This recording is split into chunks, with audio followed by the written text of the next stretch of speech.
buenas tardes. Vamos a comenzar ya que está todo dispuesto para ello. Y cómo se ve que ya empezaron los exámenes parciales, porque inmediatamente baja la asistencia y una vez que volvemos a la normalidad aquí en la universidad vuelve a aumentar. Bueno, muchísimas gracias por asistir a esta que viene a ser la tercera sesión del Círculo Bastiat de este semestre. Círculo Bastiat en el cual estamos repasando los principios de economía política de Carl Menger y estamos en el capítulo 4 donde Carl Menger presenta su teoría del intercambio que hace 15 días a mí me sirvió de pretexto para exponer lo que es el mercado, entendiendo por ello la relación de intercambio entre oferentes y demandantes, lo que es una economía de mercado en el sentido literal del término, que es aquella en la cual el intercambio es la actividad económica central, en el sentido de que la mayoría de los agentes económicos produce para el mercado y la mayoría de los consumidores satisfacen sus necesidades comprando en el mercado, tal y como sucede con cualquiera de los que estamos aquí. Producimos para el mercado para generar un ingreso con el cual comprar en el mercado los bienes y servicios con los que satisfacemos nuestras necesidades. Y una economía de mercado en el sentido literal del término, insisto, es aquella en la cual ese intercambio es la actividad económica central, tal y como es el caso de una economía como la nuestra. Y luego de ahí pasamos a ver lo que es una economía de mercado en el sentido institucional del término, que tiene que ver con las reglas del juego, ¿no? Y obviamente las reglas del juego deben de ser tales que faciliten lo más posible el intercambio entre los distintos agentes económicos, para lo cual en esencia lo que se requiere es que esas reglas del juego reconozcan plenamente, definan puntualmente y garanticen jurídicamente la libertad individual, la propiedad privada y la responsabilidad personal. Bueno, todo eso lo vimos hace 8 días, hace 15 días, insisto, con el pretexto de que Menger aquí en el capítulo 4 comienza a hablar del intercambio, nos presenta su teoría del intercambio, a la cual ahora sí vamos a entrarle, ¿sí? A ver, lo primero que hay que tener presente es que este capítulo 4, teoría del intercambio, Menger lo divide en dos partes. En la primera parte nos presenta los fundamentos del intercambio económico. A ver, ¿qué tiene que suceder para que se pueda dar intercambio entre dos agentes económicos? Y en el segundo lugar nos explica, en función de la ley de la utilidad marginal decreciente, porque al final de cuentas esa es la ley de la cual echa mano Menger para explicar esto, cuáles son los límites del intercambio económico. Entonces, a ver, yo tengo el firme propósito de agotar hoy la primera parte del capítulo. Y esto lo digo porque luego ya ven que se me atraviesan por ahí temas y luego me desvío, ¿verdad? Y damos un periplo ahí enorme, ¿sí? Pero tengo la firme intención de agotar hoy este primer tema del capítulo 4, que es los fundamentos del intercambio económico, ¿sí? Y voy a citar de lleno el primer párrafo de este capítulo, ¿sí? Que dicho sea de paso, lo que hace Menger es citar a Adam Smith. Ahorita lo que voy a hacer es, como lo hace Menger, citar a Adam Smith. Dice Smith que la tendencia de los hombres a intercambiar, a comerciar, a entregar una cosa para recibir otra, sea uno de los principios insertos en la misma naturaleza humana o la consecuencia necesaria de su inteligencia y de su capacidad para comunicarse mediante el lenguaje, hasta ahí llega la cita de Smith, o que sean otras las causas, dice Menger, que inducen a los hombres al trueque de sus bienes, es un problema que al final de cuentas Adam Smith dejó sin respuesta. Lo que sí es seguro, dice Menger, que dice Adam Smith, es que el placer del intercambio es común a todos los seres humanos y que ese placer de intercambiar no se encuentra en ninguna otra especie animal. Bueno, a lo que está haciendo referencia Menger aquí es una idea muy citada de Smith, en el sentido de que Smith afirmaba que los seres humanos intercambiamos por placer, que nos gusta intercambiar. Porque entre otras cosas, dice Smith, intercambiar supone ejercer una cierta retórica, entendiendo por retórica el arte, generalmente verbal en este caso, de convencer a los demás a nuestro favor. Entonces, claro, sí es cierto que el intercambio supone una cierta retórica.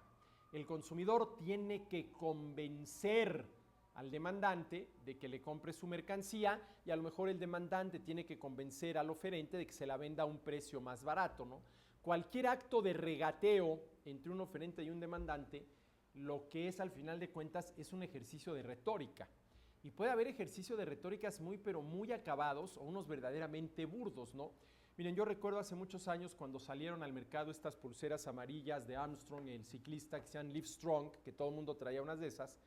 Estaba yo un día en el centro de la Ciudad de México ahí tomando un café con la familia y se acerca un vendedor ambulante a ofrecerme las pulseras, ¿no? Y le digo, sí, pero hombre, ya ni la muela, estas son piratas. Y me respondió algo verdaderamente genial, sí, pero es la pirata original. Malo que fuera la pirata de la pirata, es la pirata original. Bueno, esa es la retórica, ¿no? Este no trató de decirme, no, no es pirata, ¿cómo crees original? No, dijo, sí, es la pirata, pero es la pirata original. Bueno, ahí hay un ejercicio de retórica, ¿no? Hay un ejercicio de retórica muy interesante. Bueno, al margen de la retórica que supone el intercambio, en donde Adam Smith sí de plano hierra, es en decir que el intercambiar supone un placer para los seres humanos y que lo hacemos por placer, que intercambiamos por placer. ¿Sí? A mí me queda claro que en este punto Adam Smith sí se equivocó. Bueno, si no intercambiamos por placer, ¿por qué intercambiamos? Por conveniencia, por necesidad. Porque nos damos cuenta que intercambiando a partir de la división del trabajo somos capaces de elevar nuestro nivel de bienestar. Pero no es por placer, no es que estemos jugando a la tiendita, por decirlo de alguna manera, ¿sí? Bueno, entonces, según Smith, intercambiamos por placer. Y esta es una idea en contra de la cual está Menger. Dice, los seres humanos no intercambiamos por placer. Es más, hay muchas veces que el intercambio puede resultar algo desagradable, algo tortuoso. Hay gente a la cual le gusta mucho el comercio y es muy hábil para ello, son vendedores natos. Ya vemos otros, como es mi caso, que eso no nos gusta, ¿no? No nos gusta, no nos sentimos a gustos, ¿no? Y entre más impersonal sea el intercambio, mejor, ¿sí? Por ejemplo, a mí si algo verdaderamente me molesta es entro a una librería a ver libros y inmediatamente se te acerca el librero, oiga, ¿qué quiere? Yo la veo, no, espérame, déjeme solito, yo aquí veo y si lo necesito, ya lo llamo, ¿no? Déjeme solito. Pero hay otra gente, por ejemplo, mi cuñado, que le fascina que lleguen a atenderlo y le digan y esto y aquello y demás y por aquí, ¿sí? Pero bueno, no intercambiamos por placer, intercambiamos por necesidad, intercambiamos por conveniencia. Bueno, ahora, lo que está analizando Menger en esta primera parte del capítulo 4 son los fundamentos del intercambio económico y de entrada, para explicar cuáles son esos fundamentos, nos pone tres casos. Y voy a citar tal cual el primer caso.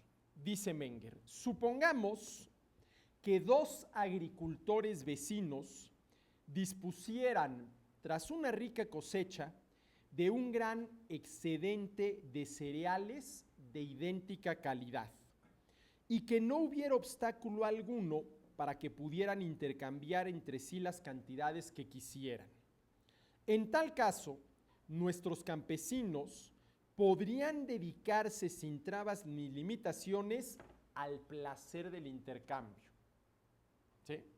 El primero entregaría, por ejemplo, al segundo 100 celemines. El celemín es una medida es una unidad de medición agraria, ¿sí? Que si mal no recuerdo equivale más o menos a 5 litros.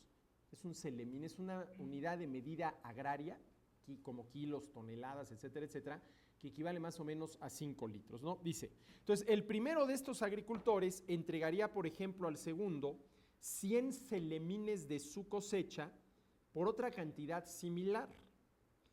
Podrían trocar una y otra vez estas similares cantidades todo el tiempo que desearan, puesto que de ello recibirían placer, el simple hecho de estar intercambiando, yo te doy, tú me das, yo te doy, y así nos vamos. Pero aunque nada ni nadie les impidiera esa actividad, bajo el supuesto de que les resulte placentera, me considero autorizado a afirmar que en el caso descrito no habría operaciones de intercambio y que si a pesar de todo nuestros campesinos decidieran intercambiar sus granos, es bien seguro que correrían el peligro inminente de que los restantes agentes económicos los tacharan de locos. ¿Qué es lo que supone Menger? Que estos dos agricultores producen exactamente el mismo tipo de grano, trigo, y exactamente de la misma calidad, y que los dos produjeron mucho más trigo del que necesitan para satisfacer sus necesidades, de tal manera que tienen excedentes. Entonces, si dos agricultores vecinos, a los cuales nada ni nadie les impide el intercambio, de exactamente el mismo producto porque es el mismo tipo de trigo, ¿van a intercambiar? No. ¿Qué sentido tiene intercambiar esta manzana por otra manzana exactamente igual? Ninguno. Al menos que del hecho del intercambio obtengamos ¿qué? Algún placer, como dice Smith. Pero no intercambiamos por el placer de intercambiar, sino por la necesidad que satisfacemos con aquello que recibimos a cambio de lo que dimos. Esa es la razón por la cual intercambiamos, no por el placer de intercambiar, por más, por ejemplo, y lo mencionaba yo hace un momento, que los niños, pues al menos en mis tiempos, no sé ahora, a veces juegan a la tiendita, ¿no? Juegan a la tiendita. Bueno, entonces ahí es el placer de que tú eres el tendero y tú eres la ama de casa que va a comprar, etcétera, etcétera, pero es un juego, ¿sí? Entonces, aquí hay un primer caso, ¿sí? No se intercambia, déjenme ponerlo, ¿me puedo parar? No se intercambia, voy a ponerlo aquí para ir, no se intercambia, en primer caso, lo mismo por lo mismo. No tiene ningún sentido que entre Volcán y yo intercambiemos exactamente el mismo tipo de manzanas. ¿Qué ventaja obtendríamos? Ninguna. Yo le doy una manzana a cambio de una manzana exactamente igual a la que le acabo de dar y él me da una manzana a cambio de una manzana. No tiene ningún sentido. Si se intercambia lo mismo por lo mismo, no se mejora el bienestar. No se mejora el bienestar. Entonces, lo primero que dice Menger, y recuerden que lo que está haciendo Menger es tratando de descubrir los fundamentos del intercambio económico, es que no se intercambia lo mismo por lo mismo, porque ese intercambio no supone el aumento del bienestar de las partes que intercambian. Ahora, si ese intercambio de lo mismo por lo mismo no supone un aumento en el bienestar de las gentes que intercambian, porque la manzana que recibí es exactamente igual a la manzana que di, y estoy exactamente igual antes y después del intercambio, ¿por qué podrían intercambiar? Pues la única respuesta posible sería la que daba Adam Smith, pues por el placer de intercambiar. Pero el mismo Menger dice, si estos dos agricultores que produjeron exactamente el mismo tipo de grano, suponiendo que no haya nada ni nadie que les impida intercambiar, ¿van a intercambiar? No. Y dice Menger, y suponiendo que lo hagan, todos los que están alrededor y ven ese intercambio los van a tachar de locos. Esa acción no tiene lógica. Ahora, a ver, esa acción no tiene lógica, ¿sí? ¿Por qué actuamos los seres humanos? Para mejorar nuestra condición. Cada vez que los seres humanos actuamos, lo hacemos para mejorar nuestra situación. Si uno de ustedes ahorita se para, va aquí afuera, servirse una taza de café y la trae, ¿por qué hizo lo que hizo? Porque pretende estar mejor tomándose el café que no tomándoselo, ¿sí? Así de sencillo. Porque si no, no lo entiendo, ¿no? Ahora, si tú y yo, Eric, intercambiamos manzana por manzana, ¿sí? No estamos mejorando nuestra situación. Esa acción es ilógica, no tiene lógica. Y por eso dice Menger, ¿sí? que si alguien ve a estos dos agricultores intercambiando un saco de trigo por otro saco de trigo exactamente igual, los tacharía de locos. Hombre, a lo mejor se le pasa un poquito a Menger con el adjetivo, ¿verdad? Perdón, con el sustantivo, pero sería ilógico, ¿no? Sería ilógico. Ahora, el que cada vez que actuemos lo hagamos con la pretensión de mejorar nuestra condición no quiere decir que siempre lo logremos. Ese es otro asunto. Ese es otro asunto, pero la intención es mejorar. Entonces, el primer caso, para resumirlo rápidamente, es que no se intercambia lo mismo por lo mismo, porque en tal caso no hay un aumento del bienestar. Y si no hay un aumento del bienestar de las partes que intercambian, esa acción resulta ilógica. Hombre, podríamos llegar a decir inclusive, pues sí, como dice Menger, que a lo mejor este par está demente, ¿no? No saben lo que están haciendo, ¿sí? Bueno. Segundo caso, dice Menger. Imaginemos ahora otro caso. Un cazador tiene una gran abundancia de pieles de animales, es decir, de prendas para vestir, pero una escasa provisión de bienes. Entonces, a ver, vamos a suponer el cazador que tiene 20 pieles y tiene un pan, ¿sí? Tiene un pan. Le sobra ropa, le falta comida, ¿sí? Puede, por lo tanto, satisfacer plenamente su necesidad de vestidos, pero solo de una manera muy precaria satisface su necesidad de alimento. Es decir, este hombre va a ser un hombre muy bien abrigado, pero muy mal alimentado. ¿Sí? Dice, bueno, en las cercanías vive un campesino que se encuentra en una situación radicalmente opuesta. Este es el cazador y ahora tenemos aquí al campesino que se encuentra en una situación radicalmente opuesta. El campesino tiene 20 panes. Hombre, suponemos que lo que cosechó el campesino es trigo y que con el trigo tiene 20 panes y tiene nada más una piel. Y tiene nada más una piel, ¿sí? Entonces, el cazador que se encuentra en una situación radicalmente opuesta. Sigamos suponiendo que no hay ningún obstáculo para que el cazador cambie sus alimentos por las prendas de vestir del campesino. Y fíjense que es la segunda vez que Menger menciona esto. Supongamos que no hay nada ni nadie que les impida intercambiar, ¿sí?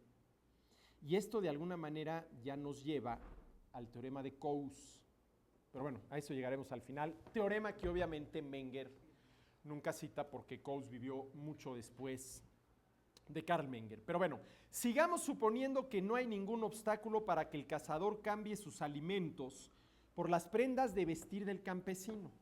Es bien evidente que en este caso sería aún menos probable que en el anterior el mutuo intercambio entre estos dos sujetos económicos. Si el cazador entregara efectivamente sus escasas provisiones alimenticias a cambio de las no menos precarias provisiones de pieles del agricultor, la sobreabundancia de pieles del cazador y la de alimentos del agricultor sería todavía mayores que antes del intercambio. Pero como con esto no se remedia ni la satisfacción de la necesidad de alimentos del primero, ni la de vestidos del segundo, la situación económica de ambos sujetos no solo no habría mejorado, sino que sería aún peor. Ahora miren, ¿qué es lo que está diciendo Menger aquí? Dice, ¿qué sucede si el cazador, ¿sí?, le da al campesino sus 20 pieles a cambio, 20 pieles por 20 panes? ¿Cuál va a ser, después de este intercambio, la situación en la cual se va a encontrar el cazador? Va a tener 21 ¿qué? Pero va a estar desnudo. Va a estar desnudo. ¿Y qué sucede si el campesino, ¿sí?, se queda entonces con qué? Con 20 pieles. Entonces va a tener ¿qué? 21 pieles, pero se va a morir ¿de qué? De hambre. ¿Sí? Se va a morir de hambre. Fíjense, ¿qué es lo que está diciendo Menger? Que nunca intercambiamos la totalidad de nuestros bienes por la totalidad de los bienes de alguien más. Eso es lo que está diciendo Menger. A ver, no se intercambia por lo general, a ver, no se intercambia lo mismo por lo mismo, no se mejora el bienestar, ¿de acuerdo? No se intercambia lo mismo por lo mismo porque no se mejora el bienestar. Ahora bien, esto sería lo primero. La segunda sería, no se intercambia todo de X, por ejemplo, las pieles del cazador, por todo de Y, los panes del campesino, ¿sí? Los intercambios no se dan así, salvo pudiera ser en un caso verdaderamente extremo que pudiéramos imaginar, pero lo normal no es eso. ¿Por qué? Porque si yo doy todo de X por todo de Y, se reduce el bienestar. ¿Por qué se reduce el bienestar? A ver, ¿en qué situación el cazador con 20 pieles y un pan? A ver, ¿en qué situación está mejor el cazador? ¿Con 20 pieles y un pan? ¿Era el cazador? Sí, ¿con 20 pieles y un pan o con 21 panes? Con 20 pieles y un pan. ¿Por qué? Porque los seres humanos no tenemos solamente una necesidad que satisfacer. Si la única necesidad que tuviera que satisfacer el cazador fuera comer y no vestirse y resguardarse del frío, porque suponemos que estos andan allá por Canadá, bien al norte de Canadá, ¿sí? Pues evidentemente su situación estaría mejor con 21 panes que con 20 pieles y un pan. Pero como no tiene nada más la necesidad de comer, sino también la de abrigarse, pues tiene que buscar una combinación de pieles y panes. Entonces, si el cazador da sus 20 pieles a cambio de los 20 panes del campesino, va a tener 21 panes, pero 21 panes le representa un nivel de bienestar menor que 20 pieles y un pan. Claro, de lo que se trata es de buscar un cierto equilibrio, ¿no? Pero insisto, bueno, este cazador estaba muy bien abrigado, pero muriéndose de hambre, al tiempo que el campesino estaba muy bien alimentado, pero muriéndose de frío, ¿no? Y lo mismo sucede con el campesino.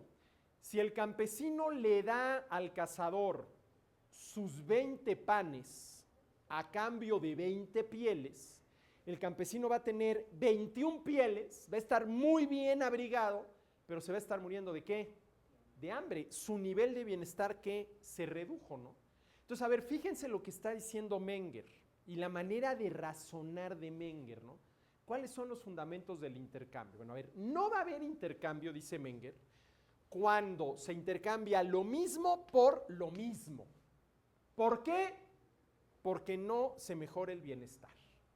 Y tampoco va a haber intercambio, o el intercambio tampoco supone, salvo casos verdaderamente excepcionales. Hombre, me podrían ustedes haber dicho, bueno, ¿y qué sucede si el cazador, que está muy bien abrigado, pero solamente con un pan, está a punto de morirse de hambre y está dispuesto a quedarse desnudo a cambio de más panes? Bueno, sí, podemos imaginar eso, pero lo que quiere explicar Menger es que en situaciones normales, no extremas, tan extrema que estaría yo dispuesto a dar mi vida a cambio de un mendrugo de pan, ¿sí? Pero si quitando situaciones extremas, lo que está diciendo Menger es que en situaciones normales nunca se intercambia todo de X por todo de Y. ¿Por qué? Porque eso reduce el bienestar. Y aquí vuelvo, ¿sí?, al punto de la acción humana, ¿sí? Si nosotros aceptamos que cada vez que los seres humanos actuamos, lo hacemos para mejorar nuestra situación, para elevar nuestro nivel de bienestar, estos dos intercambios, estos dos tipos de intercambios, ¿sí?, no responden a la lógica de la acción humana. O sea, son ilógicos. Son ilógicos. Por más, insisto, que pudiéramos encontrar casos extremos que se podrían explicar lógicamente, ¿no? Que se podrían explicar lógicamente, ¿sí? Bueno, entonces, lo que está diciendo Menger es, no se intercambia lo mismo por lo mismo, porque en tal circunstancia no aumenta el bienestar. Y tampoco se intercambia todo de X por todo de Y, porque se reduce el bienestar. Se reduce el bienestar. Voy a poner un ejemplo. A ver, yo estoy dispuesto a vender todas mis posesiones, mis propiedades, todas, para con ese dinero comprar, cuanto me alcance, puros Mini Coopers. Puros Mini Coopers. Y a lo mejor vendiendo todo, pues me puedo comprar, no tengo idea, 17 Mini Coopers. Pero venderlo todo quiere decir que vendí hasta esta pulsera, ¿sí? Donde viene mi teléfono, mi nombre, mi tipo de sangre, el teléfono de mi mujer, por si me pasa algo, para que le echen un telefonazo. Que me quedé literalmente, ni siquiera con lo puesto, con nada más que con 17 Mini Coopers. Bueno, si yo hiciera eso, ¿qué dirían ustedes de mí? Bueno, este está loco. Ya verdaderamente enloqueció. Por más que te gusten los Mini Coopers, pues no tiene sentido hacer eso, ¿no? Porque, ¿con qué me voy a vestir? Y ya olvídense del pudor de no andar desnudo por la calle, ¿no? El frío, ¿sí? Ahora que ya se acerca el invierno. ¿De qué voy a comer? ¿Cómo voy a comer? No tiene sentido, eso es lo que está diciendo Menger, ¿no? Eso es lo que está diciendo Menger, ¿sí? Bueno, entonces, déjenme volver a poner esto. Ahí está. Dice, la inclinación de los hombres al intercambio tiene que tener, por consiguiente, un fundamento distinto a esto. Tiene que tener un fundamento distinto, ¿sí? Si el intercambio fuera un placer en sí mismo, es decir, si fuera fin de sí mismo y no más bien una actividad muchas veces fatigosa y acompañada de peligros y de sacrificios económicos, nada impediría que en los ejemplos mencionados, estos dos, y en miles de otros similares, los hombres se dedicaran a intercambiar sus bienes y a prolongar hasta el infinito estas operaciones. ¿Por qué? Pues porque nos causan placer. Pero lo que la vida nos permite observar por doquier es que antes de cualquier intercambio, los agentes económicos reflexionan cuidadosamente y que hay siempre un determinado límite más allá del cual los individuos abandonan esta actividad. A ver, lo que observamos, dice Menger, ¿sí?, es que muchas veces los agentes económicos, antes de intercambiar, la piensan dos veces. A ver, vámonos a sentar a echar cuentas, ¿sí? Por ejemplo, ¿no? Y que una vez que decidieron intercambiar, llega un momento en que dejan de hacerlo. Ahora, si eso nos causara placer, ¿por qué dejaríamos de hacerlo? Ahora, claro, a ver, ¿cuál sería una respuesta que el mismo Menger tendría que haber dado a esta pregunta? Si esto nos causa placer, ¿por qué tendríamos que dejar de hacerlo? Bueno, hay una respuesta muy clara. ¿Comer nos causa placer? Sí. ¿Y por qué llega un momento en que dejamos de hacerlo? Por la ley de la utilidad marginal decreciente. Nos causa placer porque estamos satisfaciendo una necesidad. Pero el que estemos satisfaciendo una necesidad quiere decir que va a llegar un momento en el cual esa necesidad va a estar totalmente satisfecha. Y en ese momento dejamos de comer.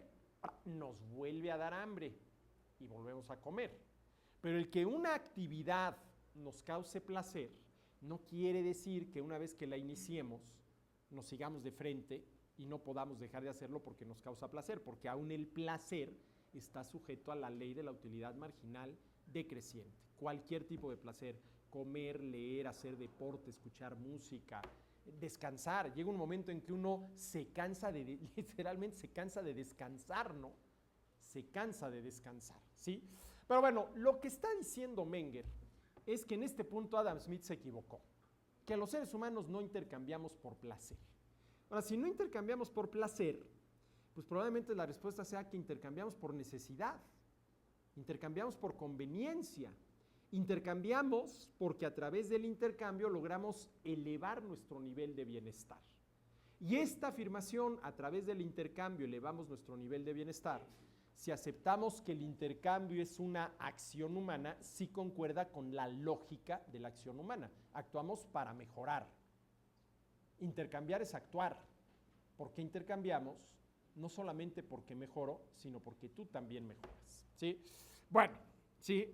Es pues seguro, dice Menger, que el intercambio no es para los hombres fin de sí mismo y menos todavía un placer. Y menos todavía un placer. A ver, el intercambio no es un placer. Ahora, a ver, insisto, hay personas a las cuales se les da, por ejemplo, el comercio, que son muy buenos vendedores, que les gusta vender y que evidentemente hacerlo les causa placer, pero al final de cuentas venden, eso les causa placer, pero no lo hacen al final de cuentas por el placer que eso les causa, sino porque gracias a la venta que realizaron generaron un ingreso que les va a permitir comprar los bienes y servicios con los cuales satisfacer sus necesidades. Ahora, si la manera de generar ese ingreso, el trabajo, te causa placer, hombre, pues ya vas de gane, porque imagínense dedicarse por lo menos 8 horas al día a trabajar en algo que a uno no le gusta. Va a ser terrible. Si te gusta, qué bueno, ¿sí? Pero en el caso del intercambio y en el concreto, en el caso, por ejemplo, del comerciante al que le gusta lo que hace, si bien lo hace con mucho gusto y lo hace muy bien y es muy bueno en lo que hace, al final de cuentas lo hace porque esa es la manera que tiene de generar un ingreso con el cual adquirir los bienes y servicios, con los cuales a su vez satisfacer sus necesidades, lo cual supone mejorar su situación. Cuando nosotros satisfacemos una necesidad, lo que hacemos es mejorar nuestra situación. Si yo estoy cansado y descanso, mejoro mi situación. Si yo estoy hambriento y como, mejoro mi situación. Si yo tengo alguna duda y la aclaro, mejoro mi situación, etcétera, etcétera. ¿Sí? Bueno, no es el intercambio ni un placer ni un fin en sí mismo. Ni un fin en sí mismo, ¿sí? Ahora, por más que el intercambio en economías como la nuestra sea la actividad económica central en torno a la cual gira todo lo demás, esa actividad no es la actividad económica terminal. La actividad económica terminal es el consumo. El consumo es lo que le da sentido a todo lo demás, ¿sí? No confundamos la actividad económica central en el sentido de que producimos para el intercambio y compramos en el intercambio, con la actividad económica terminal, que es al final de cuentas el consumo entendido como el disponer efectivamente del satisfactor para satisfacer la necesidad. Consumir, señores, es esto que estoy haciendo yo ahorita. Dispongo efectivamente del satisfactor para satisfacer la necesidad. En este caso, ¿cuál es la necesidad? El gusto, ¿sí?, de dar una charla en torno al pensamiento de Menger tomando café. Son para mí bienes complementarios. Sin el café no sabe igual el círculo Bastiat, ¿sí? Bueno, ahora vamos a ver, vámonos al tercer caso. Dice Menger, supongamos para comenzar por el ejemplo más sencillo, 2 campesinos, a quienes llamaremos A y B, ¿sí? Han llevado hasta ahora una economía aislada. ¿Sí? 2 campesinos que han llevado hasta ahora una economía aislada. Tras una cosecha excepcionalmente rica, el primero dispone de tanta abundancia de cereales que después de tomar todas las providencias necesarias para cubrir con holgura todas sus necesidades y las de su familia, todavía le queda una cantidad que no tiene en qué emplear. ¿Sí? No tiene en qué emplear. El agricultor B, vecino de A, ha cosechado, ¿sí?, tan rica vendimia, uvas, que por falta de toneles y dado que sus bodegas están ya llenas de vino de cosechas anteriores, está a punto de tirar parte del vino de una cosecha de inferior calidad. A esta sobreabundancia en uno de ellos se contrapone una extremada carestía en el otro. Ojo, sobreabundancia en uno de ellos, extremada carestía en el otro. A ver, A cosechó cereal, ¿no? Y tiene sobreabundancia. Recuerden que Menger parte del supuesto de que hasta ahorita han actuado de manera aislada, son autosuficientes, es una especie de economía Robinson-Crusoiana. A cosechó cereal y dado que fue una cosecha excepcionalmente buena, tiene sobreabundancia. B cosechó uvas y también fue una cosecha maravillosa de uvas y tiene sobreabundancia. Esta vamos a ver sobreabundancia de pan y sobreabundancia de vino. Pero ¿qué sucede? La contrapartida de esta sobreabundancia de pan en A es una escasez de vino. Y la sobreabundancia de vino en el caso de B tiene como contrapartida una escasez de pan. Escasez de pan, ¿sí? Ahora, volvemos a un punto en el cual Menger insistirá una y otra vez. Los seres humanos no tenemos nada más una necesidad que satisfacer, que puede ser el hambre. ¿Hambre va con H? Sí, ¿verdad? Ahorita lo vi muy... Sí, ¿verdad? Hambre o la sed. No tenemos nada más hambre. No tenemos nada más sed. Tenemos hambre y tenemos sed. A tiene perfectamente bien cubierta la necesidad de comer.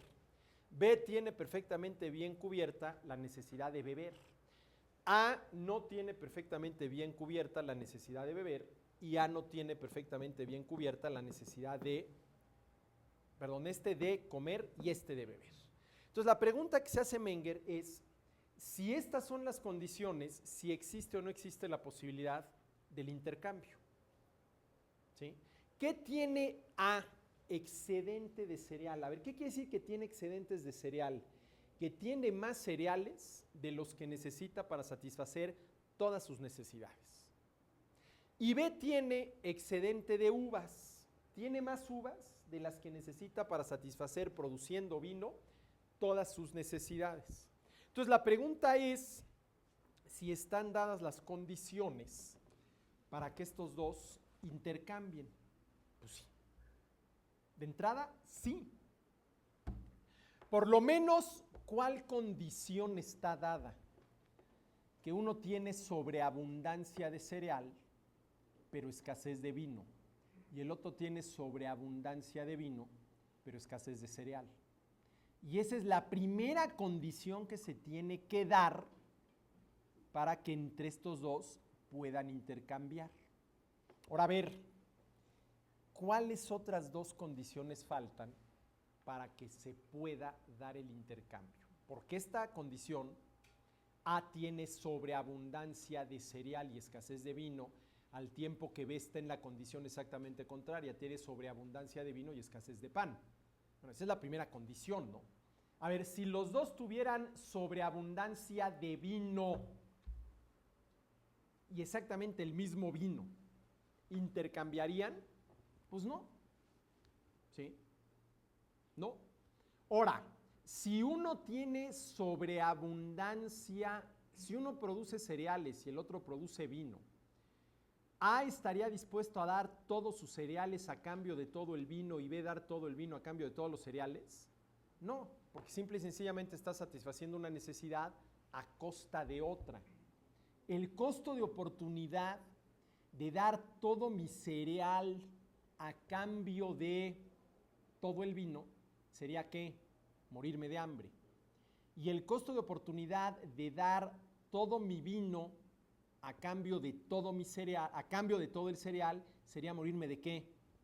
De sed. Entonces hay que buscar un equilibrio para que no te mueras ni de hambre ni de sed. Necesitas vino y necesitas pan, ¿sí? Entonces, a ver, jóvenes, la primera condición, dice Menger, para que se pueda dar el intercambio, es que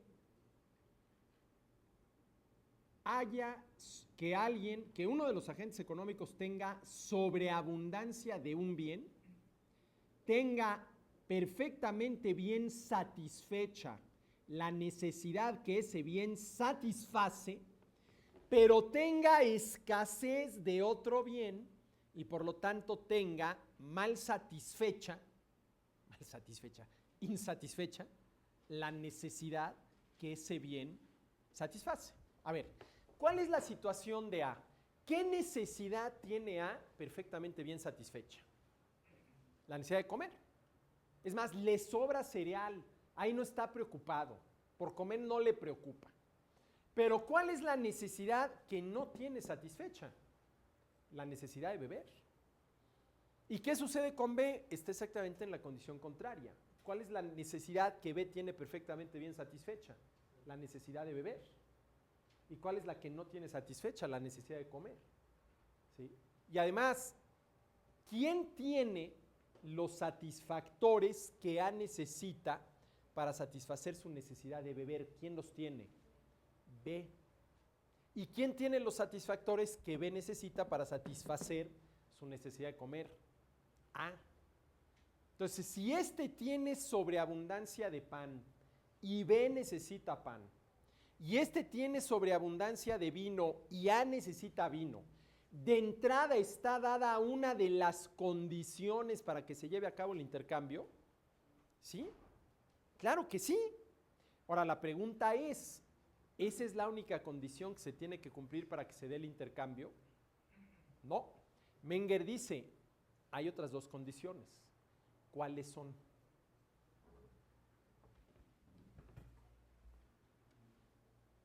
¿Cuáles son?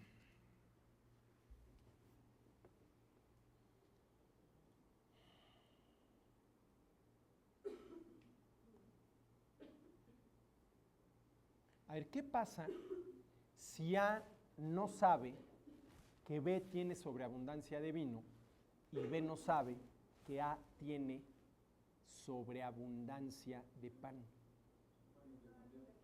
No van a poder intercambiar. Entonces, ¿cuál es la segunda condición que se tiene que dar?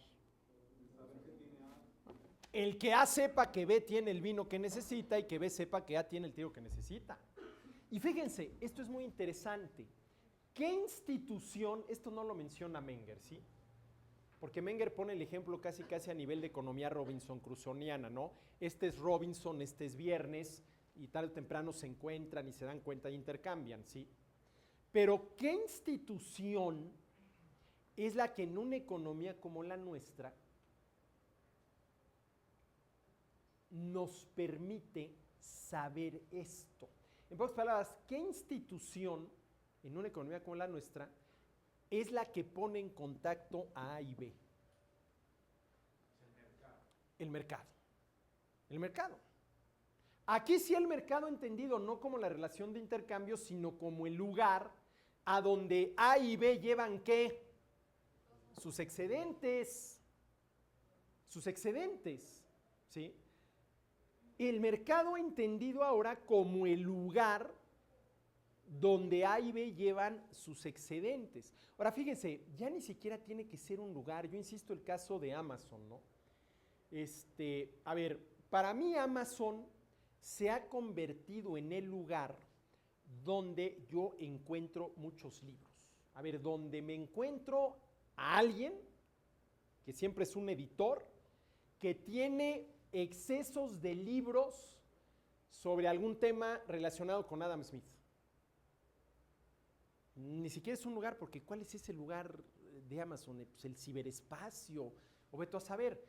Pero aquí hay otra dimensión, señores, otra acepción del mercado. A ver, la semana pasada, o hace 15 días, Yo dije que el mercado hay que definirlo como la relación de intercambio entre el oferente y el demandante.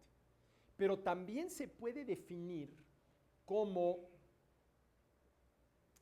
a ver, es que no es un instrumento, tampoco tiene que ser necesariamente un lugar, mucho menos es un mecanismo, llamémosle el artilugio que permite que A y B se encuentren. Que A sepa, mira, B tiene excedentes de vino, y que B sepa que A tiene excedentes de ¿qué? De pan. ¿Sí? No basta con que B tenga el vino que A necesita, ni con que A tenga el pan que B requiere. Eso no basta. Esa es la primera condición. La segunda condición es que A y B lo sepan. Lo sepan. ¿Y qué es lo que hoy nos ayuda a saber qué es lo que otros tienen de excedentes y que nosotros necesitamos? El mercado. El mercado, ¿no? Como institución, como reglas del juego. Todo mercado supone ciertas reglas del juego. Yo te doy al tiempo que tú me das, todo mercado, todo intercambio supone un cierto contrato, etcétera, etcétera, ¿sí? Esa es la segunda condición. ¿Y cuál es la tercera? Que ya Menger mencionó 2 o 3 veces y dije, fíjese cómo Menger insiste en esto, que no se impongan obstáculos artificiales al intercambio. Que no se opongan obstáculos artificiales al intercambio. A ver, ¿por qué artificiales? Vamos a suponer, ¿sí?, que A, esto va a sonar muy raro, pero créanmelo, está en la península de Alaska y B está en la península de Yucatán. Digo, ahí hay un obstáculo natural enorme, ¿no? No me pregunten cómo le hacen para cultivar uvas en Yucatán, se cultivan uvas en Yucatán.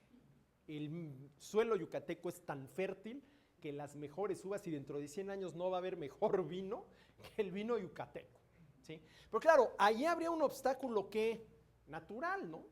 Pues tienes que cruzar medio continente para llegar de la península de Alaska a la península, ¿sí?, yucateca, o la península ibérica y la península de Yucatán. Esos son obstáculos naturales que tarde o temprano los seres humanos, y esto es lo maravilloso, hemos superado, ¿sí? No sé si yo les platiqué de mi abuelita materna, quien nació en 1888 y murió en 1983, y decía que su vida había sido maravillosa, entre otras cosas, porque había llegado a ir a Acapulco en carroza tirada por caballos, en coche y en avión. ¿Sí? No es lo mismo ir a Acapulco en carroza tirada por caballos, que a lo mejor hacías, no sé, una semana, vete a saber cuánto se hacía, luego en automóvil y luego en avión. La distancia sigue siendo exactamente la misma. La manera de llegar a Acapulco es totalmente distinta. Es decir, los seres humanos hemos sido capaces de ¿qué? De ir sobrellevando esos obstáculos físicos, ¿no? ¿A qué obstáculos se referirá Menger cuando dice que la tercera condición que se tiene que cumplir para que se dé el intercambio, siendo la primera la generación de excedentes, la segunda el que sepa, el que A sepa, el que yo sepa que tú tienes lo que yo necesito y viceversa, la tercera, ¿sí?, que no se impongan obstáculos? ¿A quién se estará refiriendo Menger? Al gobierno. Al gobierno. Cualquier tipo de medida que limite o de plano prohíbe el intercambio. Ahora miren, aquí hay una cosa muy interesante, ¿sí? Si del intercambio, cualquiera que sea, ambas partes salen ganando y ambas partes elevan su nivel de bienestar, ¿cómo justificar que el gobierno limite o prohíba ese intercambio? No hay justificación. No hay justificación. ¿Sí? Y sin embargo, ¿sí?, la justificación, entre comillas, es proteger al productor nacional de la competencia del malvado productor extranjero. Pero esa es una justificación entre comillas, ¿no? Porque lo que estás haciendo es protegiendo al productor nacional de la competencia y por lo tanto solapando ¿qué? La incompetencia del productor nacional. Si lo planteamos en estos términos, dirás, oye, pues no se vale. ¿Cómo que estamos solapando la incompetencia? Estamos, ¿sí?, generando las condiciones para que tú, productor nacional, no seas todo lo competitivo que podría ser si estuviera sujeto a la disciplina de la competencia. Eso es de locos. Eso es de locos, ¿no? Pero sí. Bueno, un poco avalado de eso, simplemente que hay veces que caigan gordos, ¿no? Ya es un impedimento, ¿no? Es una diferencia pero entre los mismos habitantes de un pueblo, ¿no? Sí, es cierto, ¿no? A lo mejor ahí, por ejemplo, yo con fulanito no comercio ni aunque me muera de sed y él tenga el último vaso de agua del desierto, ¿no? Sí, pero bueno, miren, esa es la ventaja de las relaciones económicas, ¿no? Que como están basadas en la utilidad, yo te compro un vaso de agua porque yo lo necesito y tú me lo vendes porque con el dinero que te pagué tú vas a comprar lo que necesitas, están basadas en la utilidad, podemos perfectamente bien dejar de lado cualquier otro tipo de consideración cultural, religiosa, de raza, etcétera, etcétera. Ya cuando ese tipo de consideraciones intervienen y yo a ti no te compro porque mides más de 1,75 y a mí los que miden más que yo, nada más no les compro por envidioso, ¿sí? Es absurdo, ¿no? Porque ¿quién pierde? ¿Yo? Bueno, de entrada yo no, es decir, me estoy como autoflagelando, ¿no? Entonces, a ver, señores, lo que dice Menger, para no hacer el cuento muy largo, es que ¿sí?, los fundamentos, ¿sí? A ver, lo voy a citar. Dice, el principio que induce a los hombres al intercambio no es otro sino aquel que guía toda su actividad económica en general. Esto es, el deseo de satisfacer sus necesidades de la manera más perfecta posible. Ahora miren, satisfacer sus necesidades. El agente económico actúa de manera egoísta. Cuando yo compro algo, lo que pretendo es satisfacer mi necesidad. Y exactamente lo mismo sucede con quien me lo vende. Al vendérmelo, el vendedor lo que pretende es satisfacer su necesidad. Actuamos de manera egoísta. Y esto Adam Smith lo vio muy claramente, ¿no? Miren, hay mucha gente que dice que a Adam Smith habría que quemarlo con leña lenta en el Zócalo, con leña verde y a fuego lento en el Zócalo, porque entre otras cosas fue el gran defensor del egoísmo, ¿no? A ver, Adam Smith no dijo jamás que el ser humano tiene que actuar egoístamente.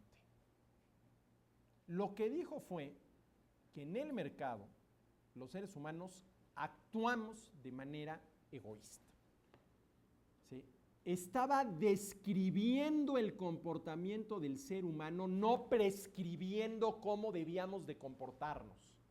Es más, en la teoría de los sentimientos morales, anterior a la riqueza de las naciones, Smith empieza diciendo algo así: por más egoísta que podamos considerar al ser humano, siempre habrá algo en su naturaleza que lo hará interesarse por la suerte y felicidad de los demás, aunque ello consista nada más en contemplarla. El caso muy claro, la felicidad que siente el padre al ver la felicidad del hijo. ¿Sí? Ahora, claro, es que es mi hijo. También hay que volver a eso, ¿no? ¿Sí? Pero Smith no dijo que debíamos de actuar de manera egoísta. Smith dijo, en el mercado actuamos de manera egoísta. Estoy señalando un hecho. Y así es. Y el ejemplo que yo les pongo, a ver, todos ustedes en su momento se han de haber enterado de la quiebra de Mexicana de Aviación, la línea aérea.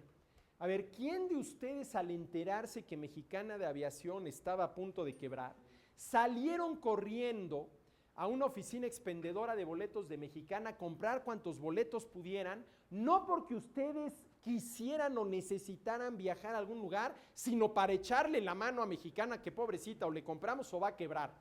¿Quién lo hizo? Bola de egoístas, ¿cómo es posible?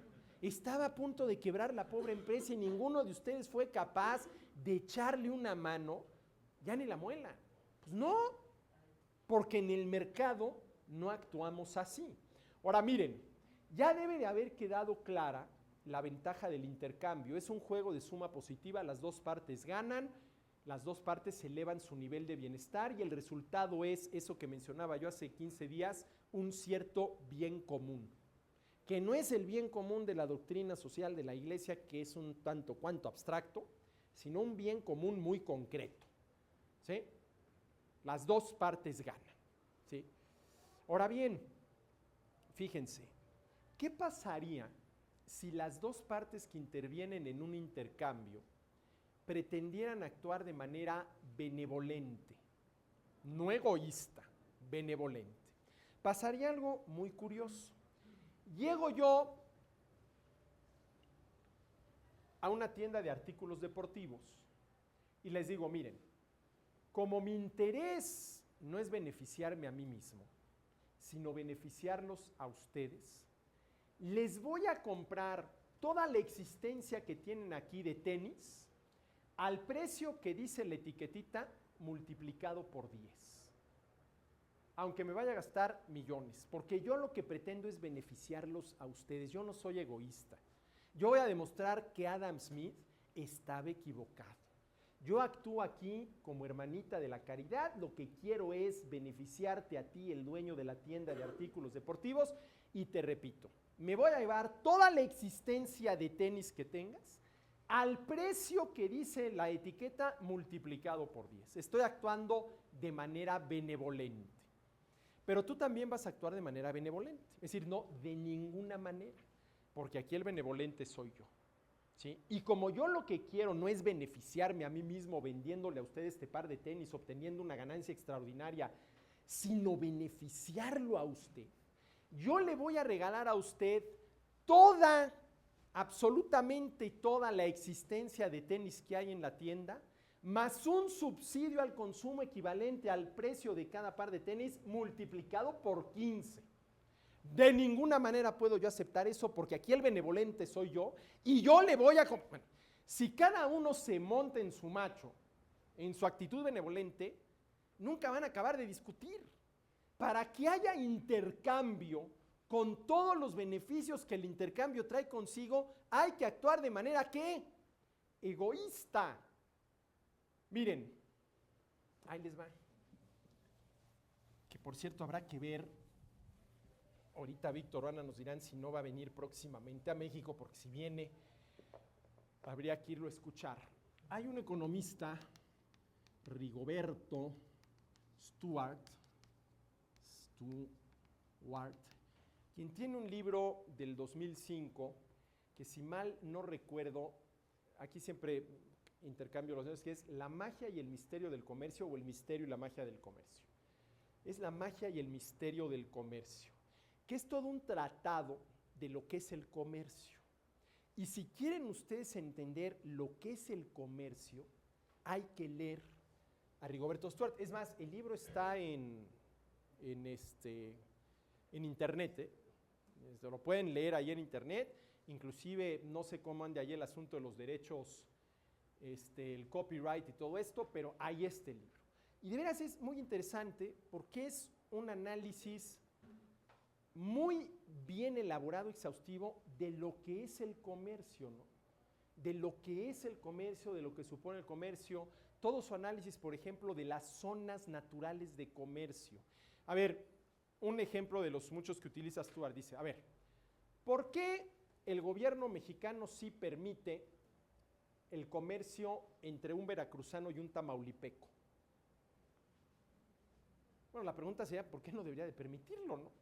Esa debería de ser la pregunta, pero bueno, lo permite. Pero ¿por qué, si se trata del comercio entre un tamaulipeco y un tejano, de entrada está la aduana?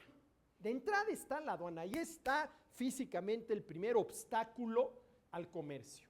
¿Qué los principios bajo los cuales actúa el veracruzano y el tamaulipeco y las consecuencias de ese intercambio, que es que las dos partes elevaron su nivel de bienestar, no es exactamente lo mismo en el caso del tamaulipeco y el tejano? No, pero es que el tamaulipeco es mexicano y el tejano es gringo. Y ¿eso es importantísimo? Pues no. Pero ¿qué sucede? Que ya el hecho de que hay una aduana y tengas que declarar y a lo mejor estás metiendo algo que no deberías o estás metiendo más de lo que deberías o lo metiste sin pagar el impuesto sí correspondiente, ya le estás poniendo una traba ¿a qué? Al comercio. Y así como los seres humanos le encontramos la vuelta a los obstáculos naturales, y si hace 500 años el Atlántico se cruzaba en carabelas, ahora lo cruzamos en avión, así los seres humanos le encontramos también la vuelta, le damos la vuelta a todos esos obstáculos artificiales impuestos por el gobierno. ¿Y cuál es el nombre de ese haberle encontrado la vuelta a los obstáculos artificiales que el gobierno impone al intercambio comercial entre personas de distinta nacionalidad? Contrabando. Y el contrabandista, como lo era mi tía Lucha, en aquel entonces yo era muy niño. A ver, yo tenía una tía, hijo, esto se está grabando, pero bueno, no, además no es cierto, mi tía Lucha era una heroína de la libertad.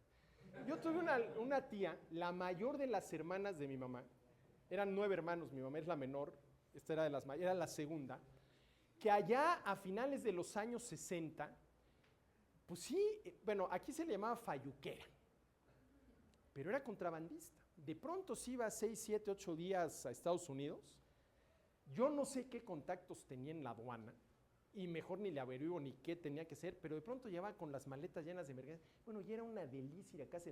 Y me acuerdo que las ventanas cerradas, no nos vayan a espiar, y la tía, y nos sentíamos así como delincuentes, ¿no? Delincuentes, ¿no? Hasta que hoy que entiendo, bueno, ya esto, pues mi tía Lucha era una heroína de la libertad. El contrabando no es más que la manera que la libertad del ser humano le encuentra a darle la vuelta a toda esta serie de obstáculos absurdos que el gobierno impone. Por eso, miren, cuando meten en el mismo costal al contrabando y a la piratería, me da mucho coraje. Porque, a ver, el tema de la piratería es todo un tema interesantísimo, pero a ver, de manera muy sencilla. Vamos a suponer que efectivamente la piratería viola derechos de propiedad intelectual. Entonces, eso sí es un delito. Estás robando. Estás robando. Yo nunca voy a olvidar en una clase hace muchos años que les dejé a los alumnos uno de mis libros. Le dije, bueno, para la siguiente clase, este es el libro que vamos a llevar aquí, se lo traen. Llegamos a la clase, llegan todos los alumnos con su libro y en primera fila una alumna las fotocopias del libro. Pero fotocopias. Y me le quedo viendo así. Qué bruto, ¿no te das cuenta? Mira, la pobre se hizo así chiquita. Le estás quitando el pan de la boca a mis hijos. ¿Pero por qué, profesor? Porque por haber fotocopiado mi libro, yo ya no recibí las regalías que me hubieran tocado si lo hubieras comprado. Entonces, en ese sentido, podríamos pensar que, por ejemplo, violar los derechos de propiedad intelectual supone un robo. Ahora, no es tan fácil el asunto, además es un asunto interesantísimo. Al que le interese el tema, lea a Kinsella, ¿sí? Que ha escrito Kinsella mucho sobre derechos de propiedad intelectual, y a mí no me acaba de convencer, pero dice, por ejemplo, que fotocopiar un libro entero no es realmente una violación al derecho de propiedad intelectual. No me acaba de convencer, pero no dejo de reconocer que hay que atender a sus argumentos, ¿sí? Entonces, señores, ¿en qué andaba yo? Mi tía Lucha,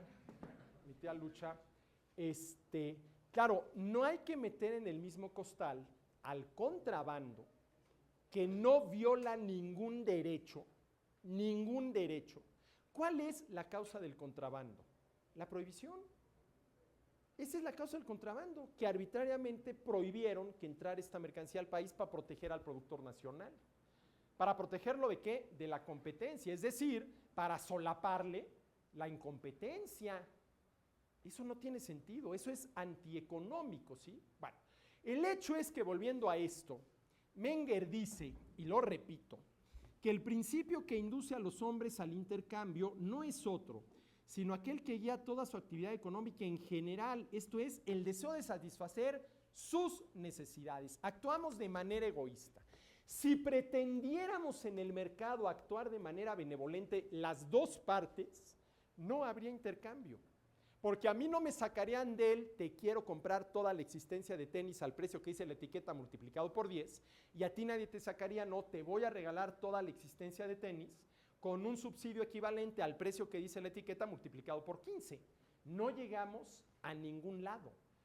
Tenemos que actuar de manera egoísta para que se dé el intercambio. Ahora, lo maravilloso del caso, y de ahí viene tal vez el título del libro de Rigoberto, El milagro y la magia del comercio, es que de esa actuación egoísta, de esa actuación inclusive encontrada, yo como consumidor quiero comprarte al menor precio posible y tú me quieres vender al mayor precio posible, el resultado es ese cierto bien común del que hablábamos hace 8 días. En el mercado actuamos de manera egoísta, pero no nada más actuamos de manera egoísta. Dice Menger, va de nuevo. El principio que induce a los hombres al intercambio no es otro sino aquel que guía toda su actividad económica en general. Esto es, el deseo de satisfacer sus necesidades, sus egoísmo, de la manera más perfecta posible. Racionalidad.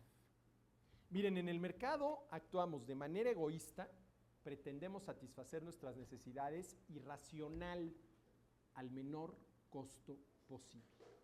No pretendemos satisfacer nuestras necesidades de cualquier manera, sino de la mejor manera posible. Y es en eso de la mejor manera posible entra, no es el único elemento, pero sí es importante, al menor costo posible. Entonces, ¿qué es lo que está diciendo Menger aquí? Aunque no lo dijo tal cual, pero lo está reconociendo. Que los agentes económicos, ya estemos del lado de la oferta, ya estemos del lado de la demanda, somos egoístas racionales.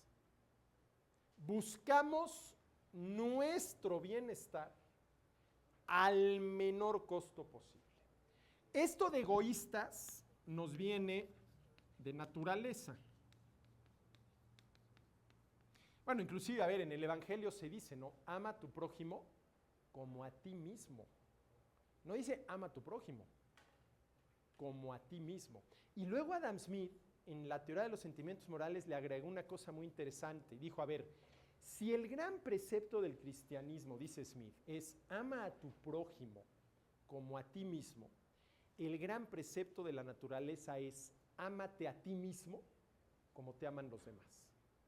Nada más como te aman los demás. Y todo este es el asunto de la simpatía, entendido, bueno, es que ya me estoy desviando, en la teoría de los sentimientos morales de Adam Smith. Esto nos viene dado por la naturaleza. Y esto de la racionalidad, al menor costo posible, es consecuencia directa del problema económico fundamental, que es ¿cuál? El de la escasez. El de la escasez. Hombre, a ver, dado que mi ingreso es limitado, ¿sí?, pues busca el menor precio posible de las mercancías con las cuales vas a satisfacer tus necesidades. Eso es lo racional. Si mi ingreso es limitado y los satisfactores tienen precio y tengo que pagar por ellos, ¿qué es lo racional? Busca los satisfactores al menor precio posible, ¿no? Entonces, actuamos de manera egoísta y racional. Y esto nos permite que elevar nuestro nivel de bienestar y economizar. Y economizar nos permite a su vez elevar más nuestro nivel de bienestar, ¿sí? Pero lo que está diciendo Menger al final de cuentas es que al intercambiar, ¿sí?, lo que nos motiva es exactamente la misma motivación general que encontramos en cualquier otra actividad económica y en cualquier acción humana: mejorar nuestra condición, mejorar nuestra condición. El principio que induce a los hombres al intercambio no es otro, sino aquel que guía toda su actividad económica en general, esto es, el deseo de satisfacer sus necesidades de la manera más perfecta posible. El placer que experimentan en el intercambio económico de bienes es aquel sentimiento general de alegría derivado de cualquier suceso a través del cual sus necesidades quedan mejor satisfechas que si no se hubiera producido ese evento. Miren, Aquí mete el tema de la alegría, del placer, pero no está diciendo lo que decía Smith, tenemos placer por intercambiar, no. El placer surge de haber intercambiado de tal manera que con aquello que obtuve por el intercambio voy a lograr la mejor satisfacción posible de mis necesidades. Recuerden lo que decía Menger en algún otro capítulo. A ver, estrictamente hablando, decía Menger, no valoramos la torta. Lo que valoramos, no valoramos, para seguir con el ejemplo, el pan. Lo que valoramos es satisfacer el hambre. No valoramos el vino. Lo que valoramos es satisfacer la sed. Eso es lo que valoramos. La valoración de los satisfactores del pan y el vino es una valoración derivada de la valoración de satisfacer la necesidad. ¿Sí? De satisfacer la necesidad. No obstante, dice Menger, para que el mutuo intercambio de bienes alcance el éxito apetecido, deben darse, como ya vimos, 3 condiciones. Una, un sujeto económico debe poseer unas determinadas cantidades de bienes que para él tienen menos valor que otras cantidades de bienes de que dispone otro sujeto económico, mientras que este segundo mantiene respecto de su valoración de los bienes que posee una relación opuesta a la del primero. A ver, el campesino A, que tiene excedentes de cereal y escasez de vino, ¿qué valora más, el cereal o el vino? El vino. Y es por eso que está dispuesto a dar parte de sus excedentes de cereal a cambio del vino. ¿Y qué sucede con el avicultor, el vinicultor? Exactamente lo contrario. ¿Qué valora más, el vino o el pan? El pan, y es por eso que está dispuesto a dar parte de su vino a cambio del pan. Entonces se tiene que dar esa relación. Alguien tiene que tener excedente de algo y escasez de otro, de algo más, y el otro tiene que tener excedente de algo más y escasez de algo. 2. Ambos sujetos económicos deben tener conocimiento de su respectiva situación. Si A no sabe cuál es la situación de B y B no sabe cuál es la situación de A, pues por más que tengan excedentes de algo y necesidad de otro, no va a haber intercambio. Y 3, ambos deben tener capacidad suficiente para convertir en realidad el intercambio de bienes, lo cual supone que no haya nada ni nadie que lo limite o peor, que lo impida. Que lo limite o que lo impida. Y ahí es, por ejemplo, donde entra el asunto del marco institucional. Las reglas del juego deben ser tales que permitan el intercambio. Allí donde el gobierno empieza a dificultar el intercambio, a limitar el intercambio o de plano a prohibirlo, al final de cuentas lo que está haciendo es evitando que quienes hubieran participado de ese intercambio verdaderamente libre eleven lo más posible su nivel de bienestar. Y si al final de cuentas, si de eso trata la economía, elevar nuestro nivel de bienestar, pues cualquier cosa que vaya en contra de ello es algo antieconómico que tendría que ser rechazado, ¿sí? Alguien dijo por ahí que la economía no es otra cosa más que la lucha cada vez más eficaz del ser humano para satisfacer sus necesidades. ¿De qué es una lucha? Es una lucha. Si no llegamos aquí gratuitamente, y yo siempre les pongo esto, a ver, comparen la situación de los primeros seres humanos en este planeta con la que tenemos hoy en día. Haber pasado de aquello a esto no fue gratis. Es producto del trabajo, del ingenio, del esfuerzo humano, de ciertas reglas del juego, de ciertas instituciones económicas, de una cierta mentalidad emprendedora, etcétera, etcétera, etcétera. ¿Sí? No es gratis, ¿sí? Pero tampoco es imposible, ¿no? Esto es lo más maravilloso del caso, ¿no? Lo que yo les digo, a ver, ¿qué hubieran dado Adán y Eva por tener un Oxxo bien surtido? Un Oxxo, bueno, hubiera sido para ellos algo maravilloso, ¿no?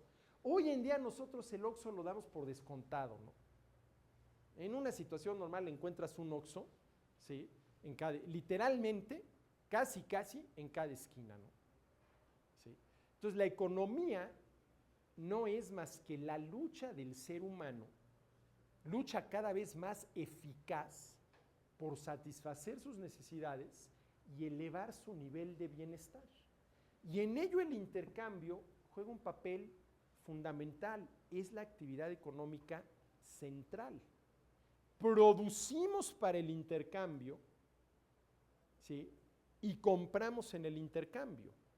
Producimos para el intercambio para generar un ingreso con el cual comprar en el intercambio los satisfactores con los cuales satisfacemos nuestras necesidades, ¿sí?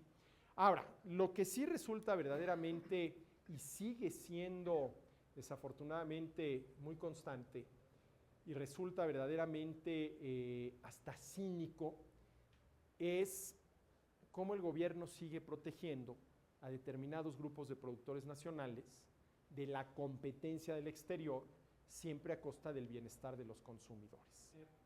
Por ejemplo, ¿qué consideración tiene, por ejemplo, o cómo podemos decir qué cosas sí se pueden intercambiar y qué cosas Muy sencillo. no? Porque, por ejemplo, estaba leyendo yo, ¿no? Que alguien que criticaba la cuestión de los trasplantes de riñón, por Sí. decir, ¿no? Dicen, es que es absurdo que gane el que lo reciba, los doctores cobren, o sea, hasta el hospital se lleva su palomita cuando se corona con éxito una operación, y el único que pierde pues, es el que donó, porque en primer término pues, o está muerto o está nada más grande. Bueno, a ver, Pues dicen, a ver, debe haber un mercado ahí. eso es muy interesante, además es un tema muy interesante. O sea, ¿cuáles son los límites del intercambio? A ver, si la persona cuyo riñón se utilizó para salvar a otra lo donó voluntariamente, en esa donación voluntaria ganó. A ver, si yo dono un riñón para salvar a un hijo, en la salvación del hijo ya gané. Mucho más que cualquier cantidad que pudiera yo recibir. Ahora, vamos a suponer que yo no voy a donar un riñón. Yo voy a vender un riñón a cambio de $1,000,000 con los cuales voy a poder pagar la operación para salvar la vida de mi hijo. A ver, ¿tengo o no tengo todo el derecho de hacerlo? Claro que sí. Claro que sí. Sí. Oye, pero es que estás vendiendo un riñón. Espérame, estoy vendiendo mi riñón. Miren, ¿cuál es la característica esencial de la propiedad? Y vamos a subrayarlo de la propiedad privada. El derecho de enajenar lo que es tuyo. Y enajenar puede ser regalarlo, heredarlo o venderlo.